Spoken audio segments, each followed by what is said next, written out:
Assalamualaikum warahmatullahi wabarakatuh. Alhamdulillah allazi an'amana bi ni'matil imani wal islam wa anqazana min ibadatil awthani wal asnam. Wassalatu wassalam ala khairil anam sayyidina wa nabiyyina wa maulana Muhammad wa ala alihi wa ashabihi wa man tabi'ahum bi ihsanin ila yaumil qiyam. Amma ba'd.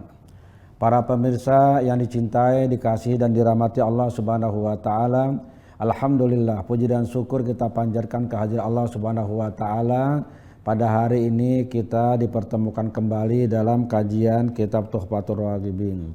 Para pemirsa yang dirahmati Allah Subhanahu wa taala, seperti biasa sebelum kita memulai kajian kita bersama-sama terlebih dahulu membacakan Ummul Quran ila hadratin Nabi Muhammadin sallallahu alaihi wasallam wa ila alihi wa azwajihi wa zurriyyatihi wa ali baitihi wa ansarihi wa atba'ihi wa ila jami' awliya ila wasalihin, khususan ila hadrati sahibi hadzal kitab Asy-Syaikh Muhammad Arsyad bin Abdullah Al-Banjari wa ila hadratin Nabi Muhammadin sallallahu alaihi wasallam. Al-Fatihah.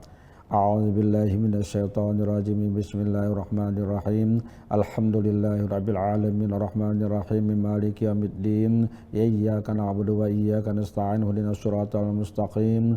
Shiratal ladzina an'amta 'alaihim ghairil maghdubi 'alaihim waladdallin. Amin. Para pemirsa yang dirahmati Allah Subhanahu wa taala, kita lanjutkan pengajian kita sekarang halaman 15. Halaman 15 kitab Tuhfatur Raghibin. Qala al-mu'allifu rahimahullahu taala wa nafa'ana bi wa bi ulumihi fid dharaini amin.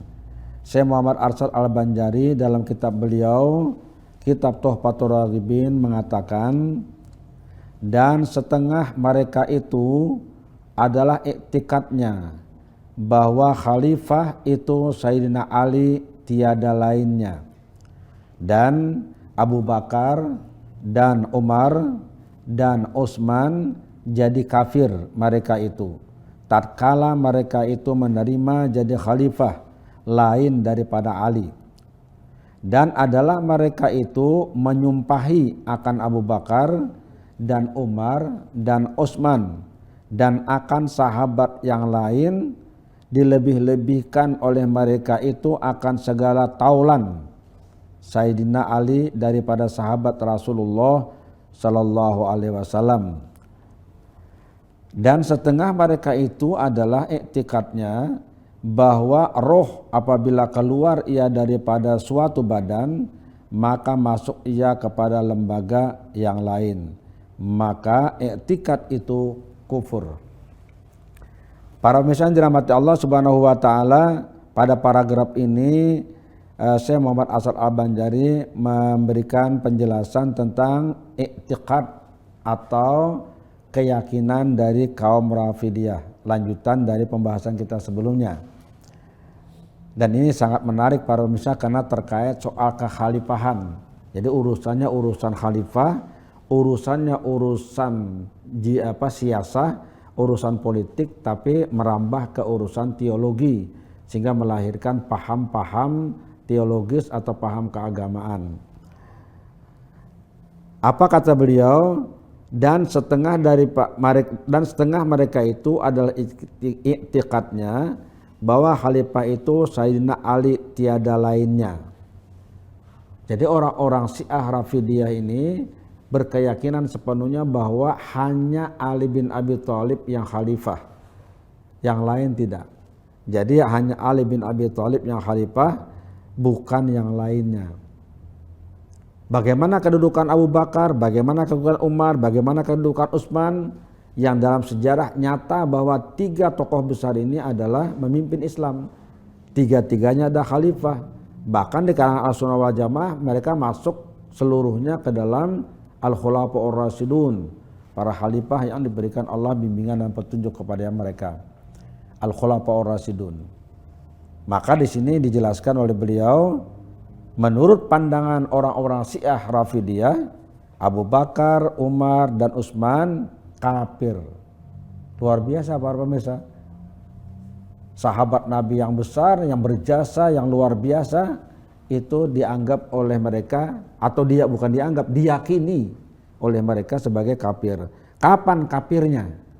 Tatkala mereka itu menerima jadi khalifah lain daripada Ali bin Abi Thalib. Jadi menurut mereka itu karena dia menerima, Abu Bakar kenapa mau jadi khalifah? Umar mau jadi khalifah, Utsman mau jadi khalifah, mestinya yang khalifah itu Ali. Maka ketika tiga tokoh besar ini menerima, dalam pandangan Syiah Rafidiyah mereka adalah kufur. Abu Bakar mereka hukumkan kafir, Umar mereka hukumkan kafir, Ali bin Abi Thalib mereka hukumkan kafir.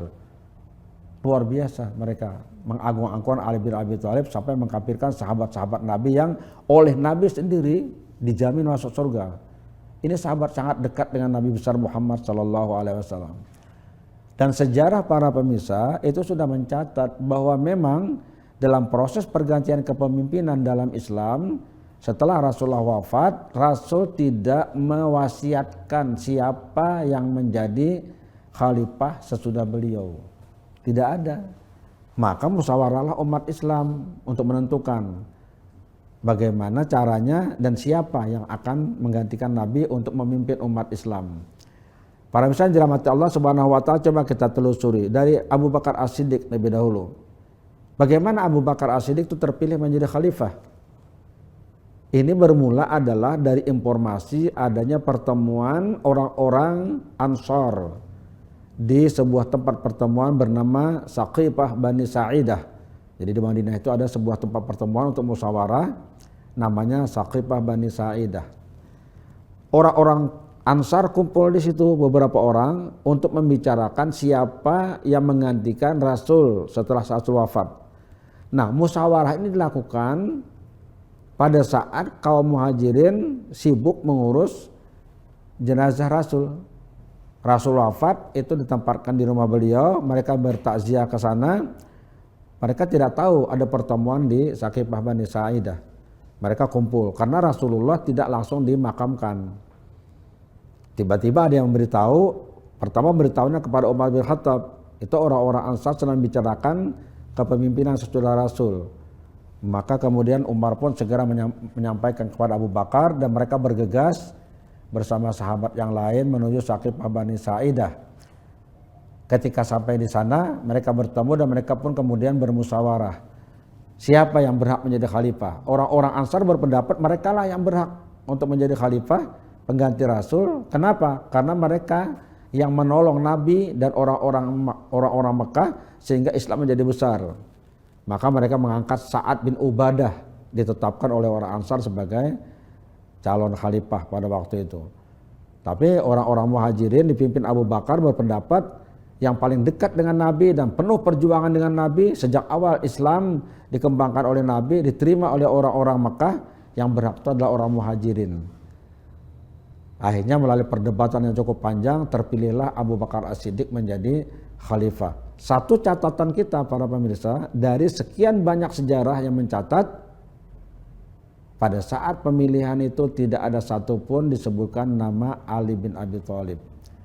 Karena itulah maka terpilihnya Abu Bakar As-Siddiq bukan atas kehendak beliau sendiri, tapi merupakan hasil musyawarah Muhajirin dan Ansar yang kemudian dibaiat di Masjid Nabawi secara massal oleh kaum muslimin. Maka sahlah Abu Bakar sebagai khalifah.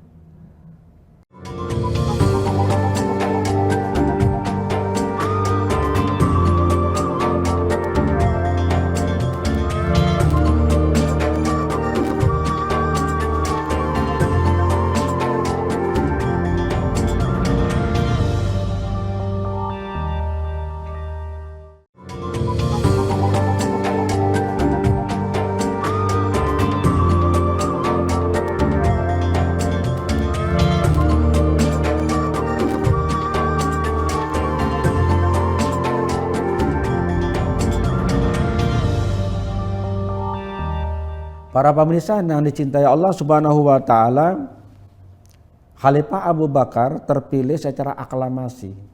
Memang diwakili oleh sedikit kaum Muhajirin, sedikit kaum Ansar. Tapi mereka berbaiat semua kepada Abu Bakar As-Siddiq. Pada hari Jumat kemudian di Masjid Nabawi seluruh jamaah yang ada di sana membaiat Nabi. Dan tidak ada seorang pun yang tidak membaiat kepada Abu Bakar As-Siddiq. Walaupun Ali sendiri agak terlambat sekitar 6 bulan katanya baru membaiat. Tidak apa-apa, tapi yang pasti tetap membaiat. Secara hukum sah itu menjadi kepala negara, sah sebagai khalifah. Makanya agak aneh ketika dikatakan oleh orang-orang Syiah mestinya yang jadi itu adalah Ali bin Abi Thalib. Tapi itulah yang saya katakan namanya faham, pemikiran dengan berbagai argumentasi, dalil. Mereka ada menyebut istilah dalil jali, ada dalil khafi namanya. Dalil jali itu dalil yang jelas, tampak, nyata berdasarkan teks-teks dalil yang mereka pahami. Alilah mestinya menjadi khalifah. Ada juga dalil khafi. Khafi dalam bentuk isyarat-isyarat. Misalnya ketika Nabi berangkat ke kota Madinah untuk hijrah bersama Abu Bakar As-Siddiq, siapa yang diberikan kepercayaan oleh Nabi untuk menunggu rumah beliau dan menyelesaikan urusan beliau? Ketika yang dipercayai adalah Ali bin Abi Thalib. Bahkan tidur di ranjang Nabi, berselimut-selimut Nabi. Bagi orang Syiah ini isyarat bahwa sesungguhnya kalau Nabi wafat yang menggantikan adalah Ali bin Abi Thalib. Itu disebut namanya dalil khafi. Kita tidak bicarakan lebih panjang dalil ini. Ada beberapa hadis memang ada yang disebut dengan hadis misalnya Saqalain misalnya. Itu kita tidak bicarakan. Yang penting satu hal saja. Pada waktu Saqifah Bani Sa'idah tidak pernah nama Ali bin Abi Thalib itu muncul. Yang muncul hanya nama Umar bin Khattab dimunculkan oleh Abu Bakar As-Siddiq, nama Ubaidillah bin Jarrah yang diusulkan oleh Abu Bakar Siddiq, kemudian muncul nama Abu Bakar yang diusulkan oleh Umar bin Khattab. Sedangkan dari pihak Ansar namanya Sa'ad bin Ubadah. Tapi kemudian yang dipilih justru Abu Bakar As-Siddiq. Ini pemilihan Abu Bakar yang sah menjadi khalifah.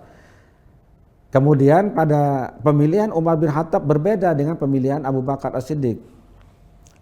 Ketika Abu Bakar As-Siddiq sedang sakit, beliau sadar bahwa usia beliau tidak akan lama lagi, maka beliau mengambil inisiatif untuk menyiapkan pengganti. Kalau dilepas saja kepada umat Islam, dikhawatirkan terjadi perdebatan keras seperti peristiwa di Saqifah Bani Sa'idah. Muhajirin dan Ansar berdebat keras sampai berhari-hari. Dikhawatirkan nanti ini bisa memecah belah umat Islam. Maka beliau melakukan musyawarah tertutup, tidak terbuka. Beliau undang sahabat-sahabat senior, sahabat-sahabat besar seperti Abdurrahman bin Auf, Talha, Zubair, bahkan juga termasuk Ali bin Abi Thalib dan lain-lain. Beliau kemudian menawarkan satu tawaran yang menarik. Kalau saya wafat nanti, bagaimana kalau yang menggantikan saya adalah Umar bin Khattab? Apakah sahabat-sahabat setuju?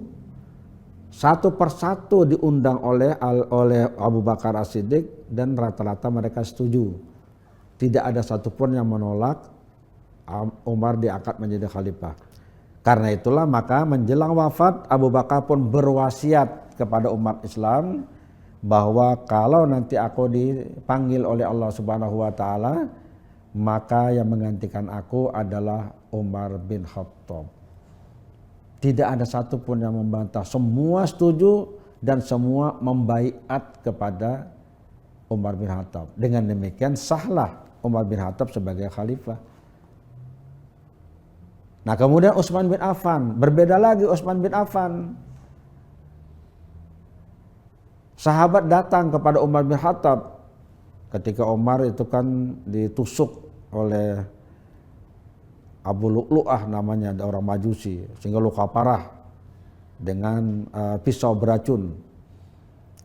Sahabat datang kepada Umar bin Khattab, wahai Umar bin Khattab, sebelum engkau wafat tunjuklah anakmu Abdullah bin Umar sebagai khalifah.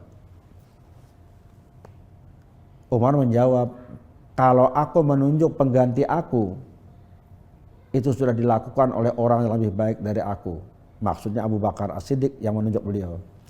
Kalau aku tidak menunjuk siapapun pengganti aku, itu pun sudah dilakukan oleh orang yang lebih baik dari aku.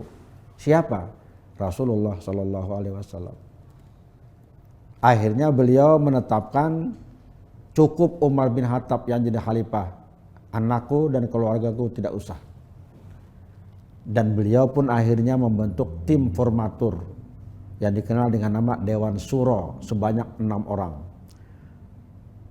6 orang inilah yang ditugaskan oleh beliau untuk memilih siapa khalifah pengganti Umar bin Khattab, diketuai oleh Abdurrahman bin Auf.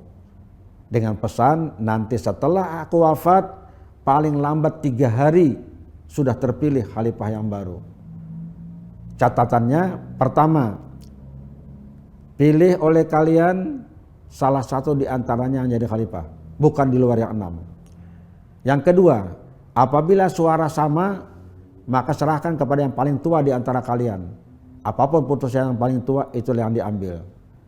Yang ketiga, apabila khalifah sudah terpilih, tidak boleh ada yang tidak mendukungnya. Siapapun yang menentang, potong lehernya. Yang keempat, ikut sertakan anakku Abdullah bin Umar sebagai sekretaris tim, tapi dia tidak boleh dipilih sebagai khalifah. Itu antara lain pesan Umar bin Khattab. Karena itulah maka setelah beliau wafat, Dewan Syuro atau tim formatur itu melaksanakan sidang, akhirnya terpilih Utsman bin Affan.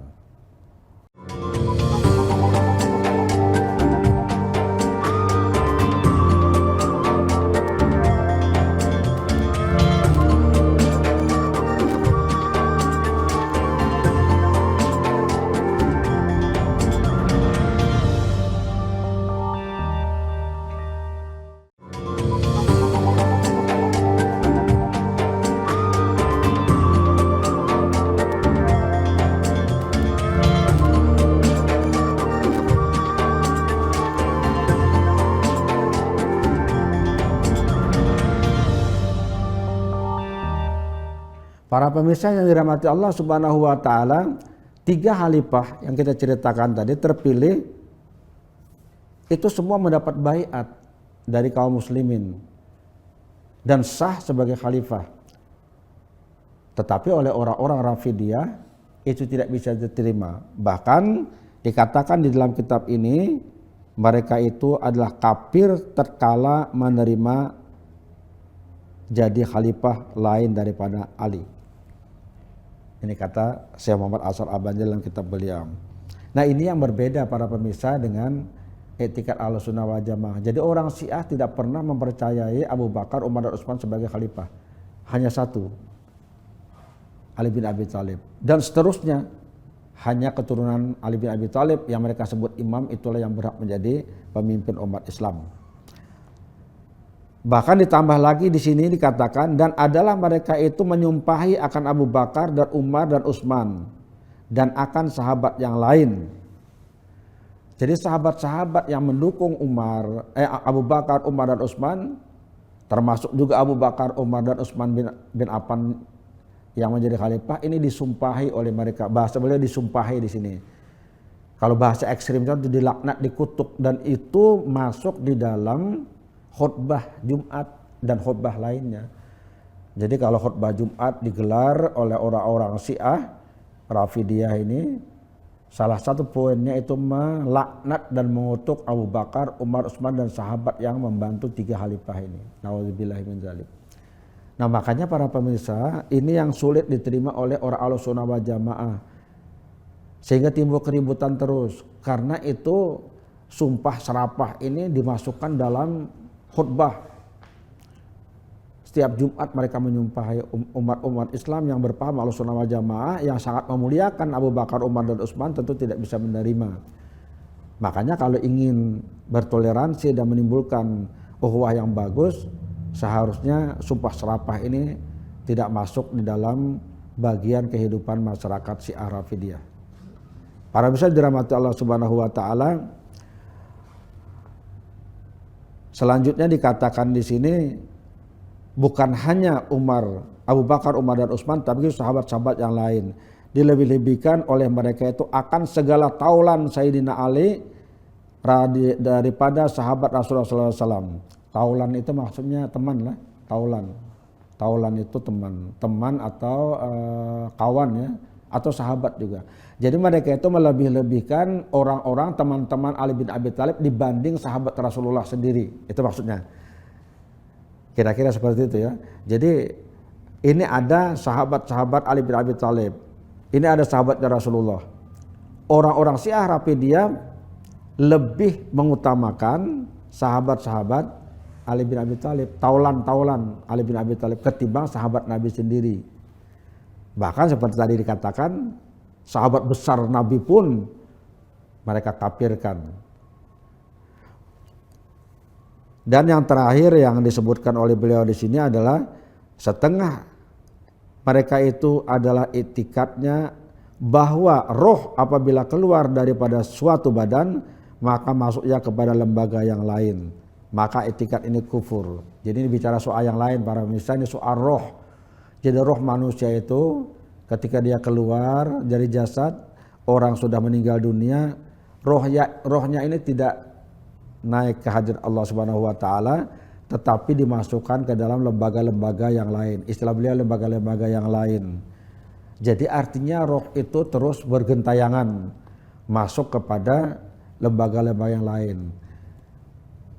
Nah, jadi kepercayaan serba roh pun muncul di sini. Makanya dikatakan inilah kepercayaan yang menjadi kufur namanya, membawa kepada kekafiran. Jadi roh orang itu masuk misalnya ke binatang, masuk ke pohon, atau bisa masuk pada orang lain, semacam reinkarnasi. Ada paham seperti itu. Nah, jadi paham-paham semacam ini tidak sesuai dengan paham Ahlus Sunnah wal Jamaah. Roh itu memang dikembalikan nanti oleh Allah, tapi kepada jasad yang bersangkutan juga. Tidak masuk kepada jasad yang lain. Tidak masuk kepada istilah beliau lembaga yang lain. Apakah dia manusia, apakah dia binatang, atau dia benda, dan lain-lain, tidak. Dia kembali kepada jasad yang bersangkutan pada hari dibangkitkan nanti. Untuk diminta pertanggungjawaban atas segala perbuatannya selama dia hidup di dunia. Maka dari itu para pemirsa jamaah rahmati Allah Subhanahu wa taala, ketika orang meninggal dunia, rohnya dicabut, sebenarnya yang wafat itu, yang meninggal itu hanya jasadnya, rohnya tidak. Karena roh itu yang akan mempertanggungjawabkan nanti. Bahkan ketika dikatakan ada pertanyaan dalam kubur, ada siksa kubur, ada nikmat kubur, siapa yang merasakan? Bukan jasadnya, rohnya itu yang merasakan. Manusia itu para pemirsa bisa merasakan sesuatu kalau ada roh. Binatang itu merasakan nyaman dan sakit sesuatu kalau ada roh. Coba lihat kalau kita nyembelih ayam, selama roh ayam itu masih ada di tubuhnya, dia menggelepar-gelepar kesakitan. Tapi ketika rohnya sudah nggak ada, dicincang pun tidak akan merasakan apa-apa. Sama dengan kita juga. Ketika roh ada di tubuh kita, tergencet sedikit aja kita merasakan sakit. Ketika makan kita merasakan nikmat. Ketika minum kita merasakan nikmat karena ada roh. Ketika roh sudah dicabut, dipukul pun nggak merasa lagi. Kenapa? Karena nggak ada roh. Kita sudah meninggal dunia. Nah, kalau demikian, di mana rohnya berada? Roh itu di sisi Allah Subhanahu wa taala, dan ketika orangnya bersalah kemudian mendapatkan siksa kubur, dia akan merasakan sakitnya siksa itu. Walaupun pada sebagian cerita atau riwayat disebutkan kadang-kadang wujud dari siksaan itu pun terlihat pada tubuh atau jasad orang yang meninggal dunia.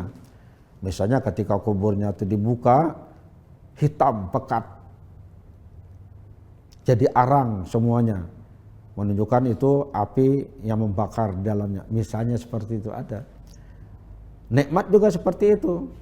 Bahkan ada orang yang sekian tahun meninggal dunia tapi tubuhnya tidak hancur. Ada juga. Dengan kekuasaan Allah Subhanahu wa taala.